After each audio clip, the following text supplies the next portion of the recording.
mais aussi les officiels issus du Front commun pour le Congo ont carrément botté en touche les invitations leur envoyées par le protocole d'État à l'occasion de cette cérémonie. Cela a semé, je voulais dire, l'éclat de la coalition FCC parce qu'à le président de la République et à l'émile contre l'émile, on comprend bien qu'il conjoint la coalition au passé.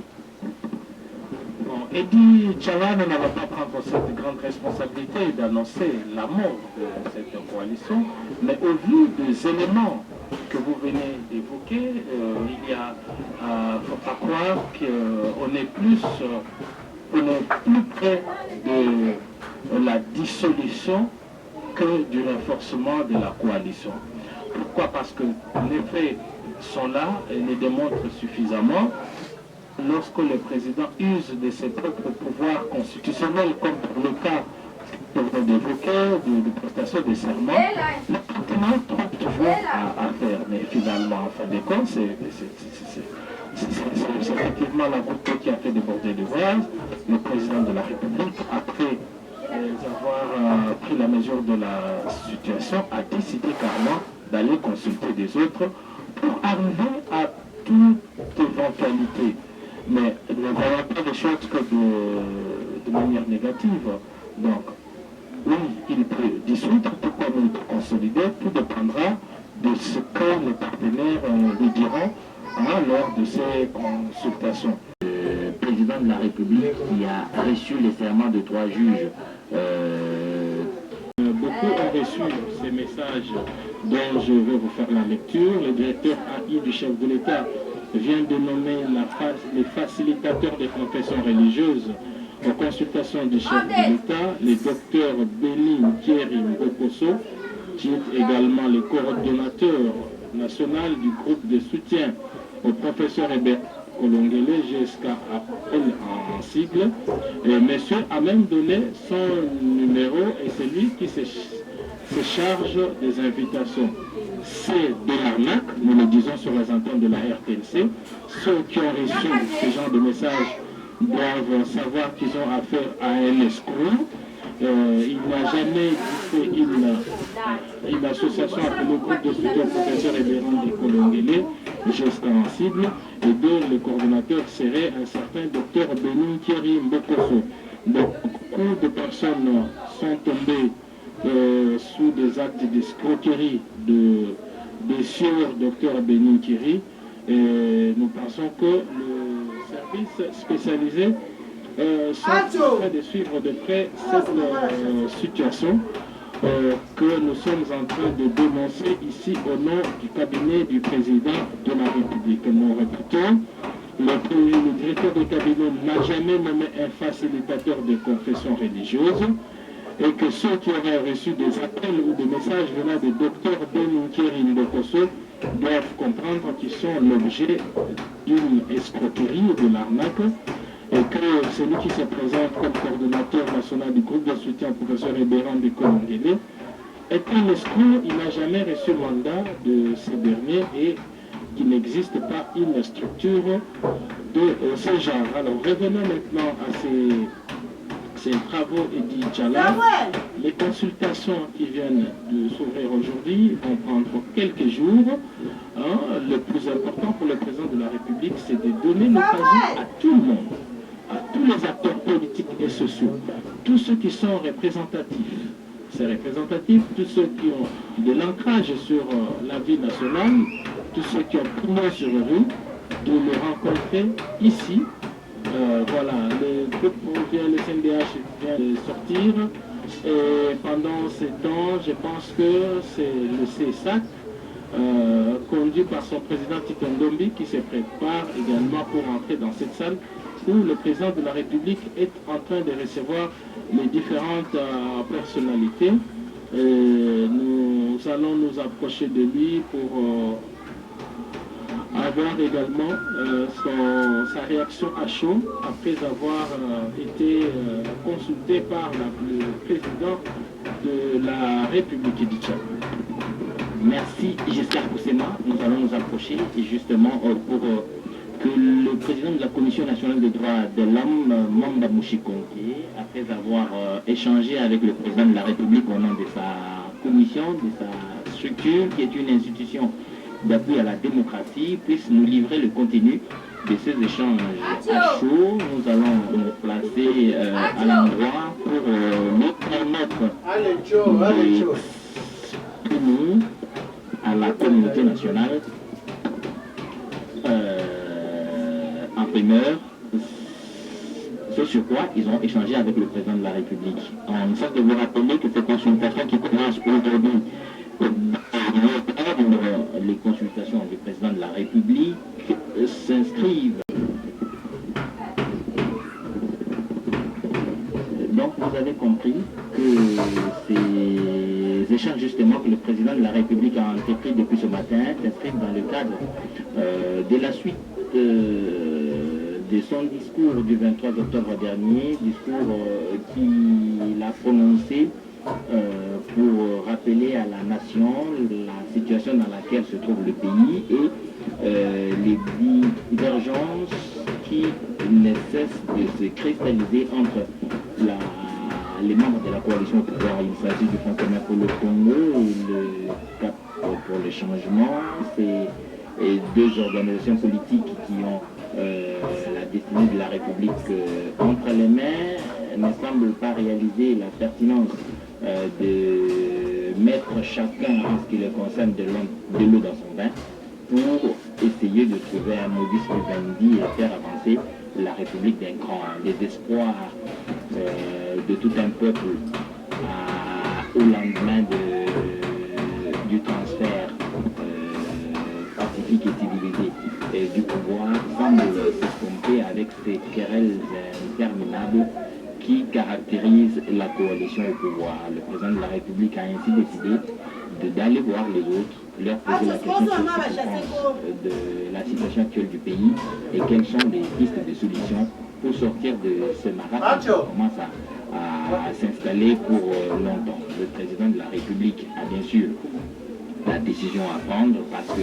ça lui revient constitutionnellement, mais il estime qu'il est important d'écouter la République, d'écouter la base, d'écouter le peuple. C'est ce qu'il est en train de faire. Les personnalités les plus représentatives, comme les mêmes a dit, les forces politiques ou les groupes qui sont les plus représentatifs vont donc être consultés par le président de la République, en l'occurrence la Commission nationale des droits de l'homme dont le président est en train de descendre tout à l'heure. Ce n'est pas lui qui va parler, me semble-t-il, c'est la porte-parole de la commission qui va donc prendre parole pour nous donner l'essentiel de ces échanges.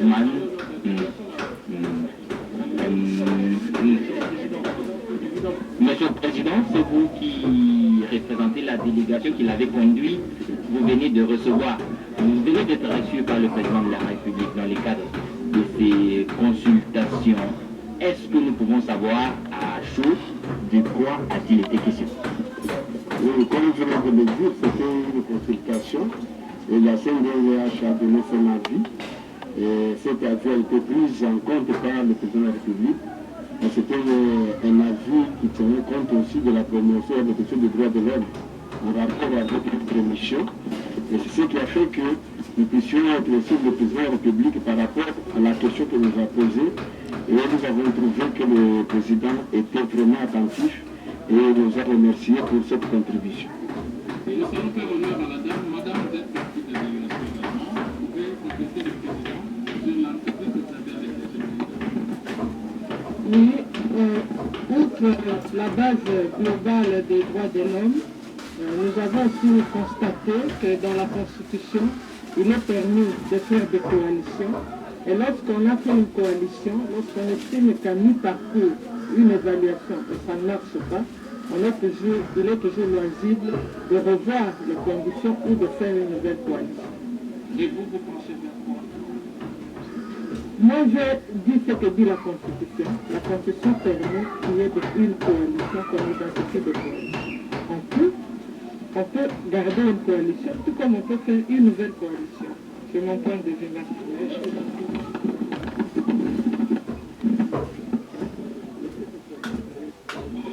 Le respect des droits de l'homme, c'est dans la gestion des institutions. Quand les institutions sont fortes, comme l'a dit notre président, la République est réunie. Merci. Merci donc, amis téléspectateurs de la radio-télévision nationale congolaise. Nous venons de suivre la Commission nationale des droits de l'homme qui vient de sortir des chefs de président de la République dans le cadre de ces consultations. Et vous avez suivi leur point de vue, les droits de l'homme et toujours les droits de l'homme qui doivent être respectés en tout état de cause, dans toutes circonstances. Le président Manda Bouchikonke a parlé et le professeur Madame le professeur King, qui a elle aussi parlé au nom de cette délégation, et elle pense qu'une des coalitions pour se faire et se défaire, cela est prévu par la Constitution, et nous croyons que cela ne va pas être le cas. La République prendra certainement la décision qui s'imposera à lui au regard des échanges qu'il va avoir, qu'il est en train d'avoir déjà. Il va se faire une religion et puis en fait décider en toute connaissance de cause. Le chef de l'État, président de la République, qui a apprécié l'urgence, a finalement décidé que c'est sur cette voie de consultation qu'il va trouver la réponse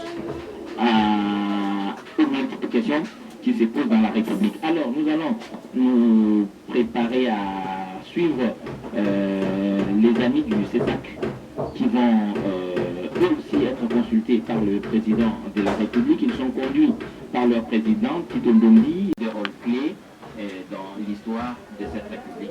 Il est temps pour le président de la République impérieux de rencontrer cette personnalité pour recueillir ses avis sur la situation actuelle du pays, mais pourquoi pas sur ce que cette personnalité, le cardinal Monsengo, pense de l'avenir du pays, et cela sera pris en compte par le chef de l'État dans les décisions qu'il va devoir prendre pour la marche de la République. On vous rappelle que ces décisions, le chef de l'État a dit qu'elle n'exclurait pas, qu'elle n'exclurait aucun cas de figure, et c'est là que nous nous attendons, mais ce cas de figure est différent.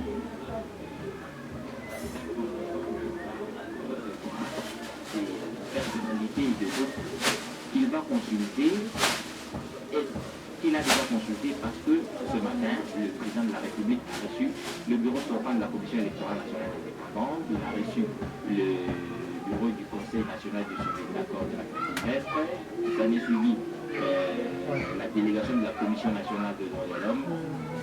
Voilà à présent la République Félix Antoine Tshisekedi. Il va donc lui aussi nous livrer, je crois bien, le contenu de ces échanges avec le président, comme ceux qui sont passés avant lui ont pu le faire. Nous approchons pour que le cardinal puisse justement dire à la communauté à travers la radio-télévision nationale congolaise et pourquoi il a été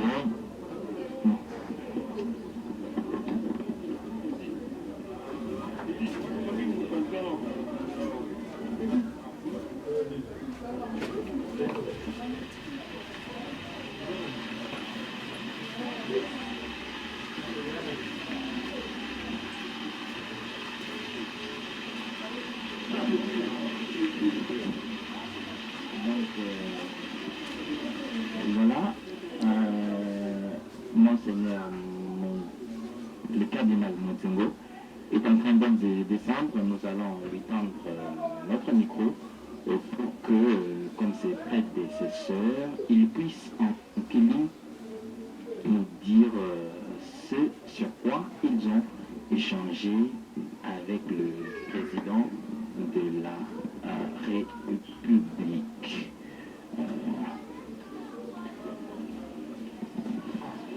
Son Éminence, vous venez de rencontrer le président de la République dans le cadre de ces consultations qu'il a entamées depuis ce matin. Est-ce que nous pouvons savoir de quoi il a été exactement?